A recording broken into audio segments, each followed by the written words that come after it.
Over the last couple of seasons, we've seen something crazy happen in the NFL. Quarterbacks who were left for dead, labeled bust, written off by fans and media, have revived their careers and are now leading elite offenses. Some examples of this: Sam Darnold, Baker Mayfield, and Daniel Jones. Just a few years ago, all three looked like they were on the fast track out of the league. Now, they're franchise quarterbacks, playoff quarterbacks. One of them is even a Super Bowl champion. So how is this possible? And more importantly, what can teams around the NFL learn from this? Let's break it down. To understand how insane these turnarounds are, we have to go back to the beginning. Sam Darnold. From 2018 to 2022, he played 55 games with the Jets and Panthers. He had a 21-24 record, 0 winning seasons. This is when the bust label became official. At that point, he looked like he was on the fast track out of the league. Baker Mayfield, from 2018 to 2022, played 65 games with the Browns and Panthers. He had a 30-35 record with only 1 winning season. He wasn't a complete disaster like Darnold, but he definitely did not live up to the number 1 overall pick hype. At that point, he looked like a low-level starter at best. And Daniel Jones, from 2019 to 2024, with the Giants, Jones played 69 games. He had a 24-44-1 record, only 1 winning season. He showed flashes, but never consistency. And in the NFL, flashes don't save you. Because of their early struggles, all three were essentially left for dead. Darnold hit free agency in 2023 after failing in Carolina. Baker was released mid-season in 2022, and Jones was also released in mid-season of 2024. Think about that. These were former first-round picks, once viewed as franchise saviors, now signing backup deals just to stay in the league. Darnold signed a 1-year deal with the 49ers to back up Brock Purdy. Baker joined the Rams immediately after his release, and Jones signed with the Vikings immediately after his release as well. At the time, those moves felt insignificant, but in reality, that was the beginning of the resurrection. Here is the uncomfortable truth. They were all drafted into bad situations. Struggling organizations, constant turnover, unstable coaching. But then came the change of scenery. Darnold got to learn under Kyle Shanahan in San Francisco. Baker joined Sean McVay in LA. Jones worked with Kevin O'Connell in Minnesota. Those 3 coaches are the cream of the crop.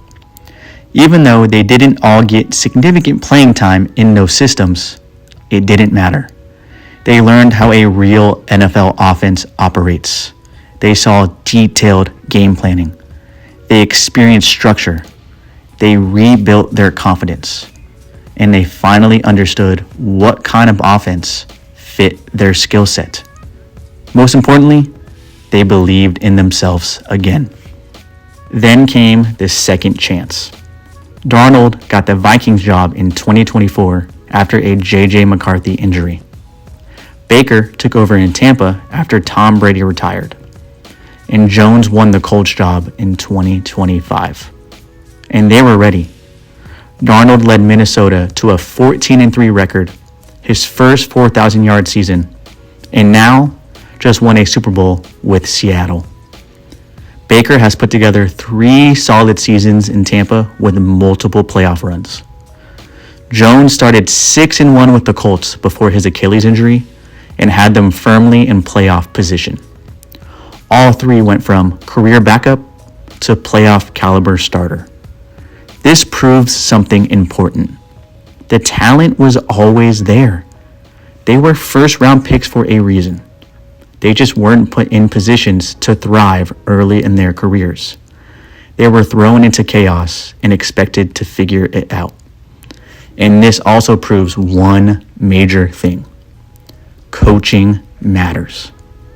So what can teams learn from this? We all know quarterback is the most valuable position in sports, and there are plenty of teams around the league searching for answers right now. Darnold, Mayfield, and Jones are now the blueprint. But here's the key. It's not just as simple as signing a former bust quarterback. There are a few things you have to do with players like this. One, you have to understand their strengths and weaknesses. Two, you really have to identify what went wrong the first time with these players. And three, you have to build an offense that fits these players. You can't have the my way or the highway mentality. One thing that separates Shanahan, McVay, and O'Connell is they adapt to their personnel. They don't force quarterbacks into systems that don't fit. I understand that not every coach is going to be on those guys' levels. Like I said, they are the cream of the crop. But flexibility, that's completely free. If you expect the quarterback to adjust, the organization has to adjust as well. And let's take this one step further.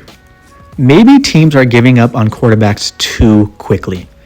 I totally understand the business side of the NFL. If a QB struggles for 3 to 4 years, it's easier to draft a new one and reset the rookie contract clock. But here's the reality. Not every draft pick is going to be Patrick Mahomes, Josh Allen, Joe Burrow, Lamar Jackson. Those guys are rare. If you realize your quarterback isn't a generational talent, that doesn't mean he can't win games for you. It just means you have to build differently. Study the strengths, adjust the system, hire the right coach, add the right weapons. Yes, it's more work than drafting a shiny new prospect, but look at the results. The teams that gave up on Darnold and Baker, the Browns and the Jets, they are still searching for stability. Meanwhile, those quarterbacks revived their careers elsewhere.